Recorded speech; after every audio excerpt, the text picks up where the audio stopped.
अस्सलाम वालेकुम। मैं डॉक्टर माविशी सिर्फ होमियोपैथ क्लिनिक से आप सबको खुश आमदीद। आज इस न्यू टॉपिक की इंफॉर्मेशन के साथ आए हैं। उस टॉपिक का नाम है किडनी स्टोन्स का हो जाना। होम्योपैथी का इसमें क्या रोल प्ले है, कौन सी मेडिसिन हम यूज कर सकते हैं, किन साइन ऑफ से वो इस वीडियो की इंफॉर्मेशन में हम जानेंगे। सिर्फ होमियोपैथ चैनल को सब्सक्राइब नहीं करा तो सब्सक्राइब कीजिए, लाइक कीजिए, इंफॉर्मेशन को शेयर कीजिए। स्टार्ट लेते हैं अपनी वीडियो का कि अगर कोई भी आपके पास पेशेंट आ रहा है और वो इन साइन ऑफ सिम्टम्स के हैं साथ आ रहा है तो हम उसको कैसे डायग्नोज करेंगे कि ये पेशेंट हमारे पास कितनी स्टोन का है।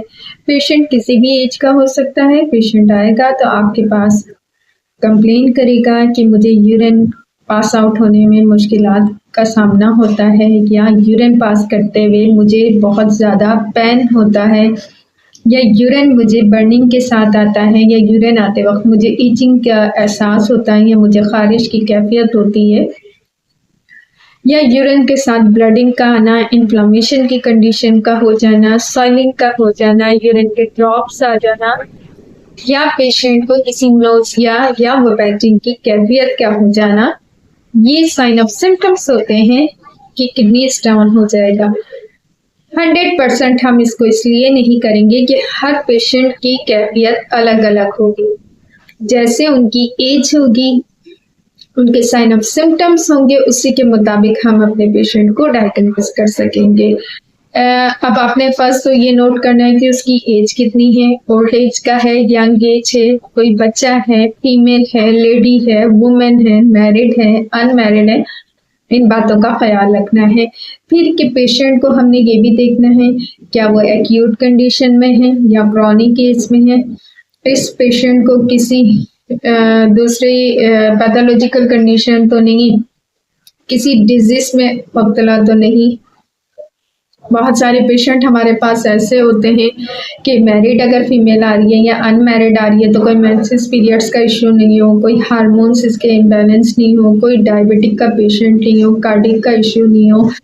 अगर किडनी से रिलेटेड वो अपने साइन ऑफ सिम्टम्स आपको दे रहा तो हम होम्योपैथी के ट्रीटमेंट उसमें फिर उसके हिसाब से, उसके सिम्टम्स के हिसाब से हम करेंगे।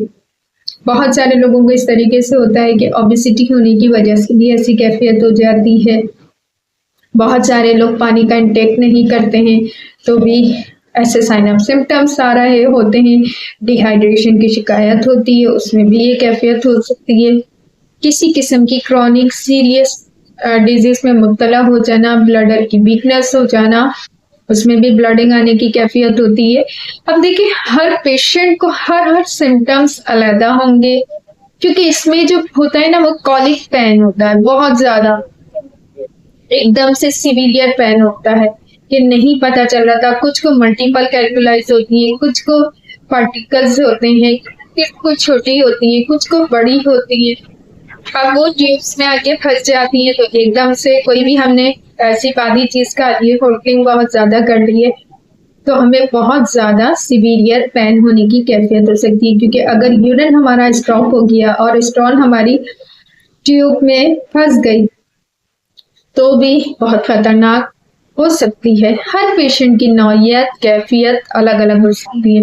होम्योपैथी में इसका क्या रोल प्ले कि अगर कोई भी पेशेंट आपके पास आएगा साइन ऑफ सिम्टम्स के साथ आएगा तो हमने एज पर सिम्टम्स मेडिसिन देनी है पेशेंट की कंडीशन और उसके सिम्टम्स को देखते हुए। जैसे कि बर्बरियस बिल्गेरियस का यूज कर सकते हैं। अब ये डिपेंड ऑन द मॉलेज के, अगर आप किसी मॉलेज से कंसर्न हैं तो हम क्यू फॉर्म में यूज कर सकते हैं, 30 में यूज कर सकते हैं, 200 में यूज कर सकते हैं पेशेंट के सिम्टम के मुताबिक।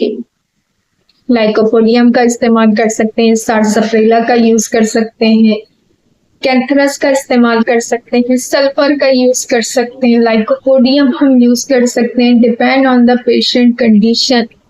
बार बार मैं आपसे यही बात कहती हूँ कि जब भी हम अपने मॉलेज से कंसर्न होते हैं या किसी उस्ताद की रहनुमाई ले रहे होते हैं या कोई भी साइन ऑफ सिम्टम्स आते हैं तो इसमें माइंड में रखनी है हमें बातें कि पेशेंट की एज कितनी है, उसको इशू क्या है, उसके मेन साइन ऑफ सिम्टम्स क्या है। क्योंकि सबसे ज्यादा जो स्ट्रांग होती है वो आपकी केस टेकिंग होती है। जो आपकी बेस है ये आपकी स्ट्रांग हो गई तो you can read to easily everything.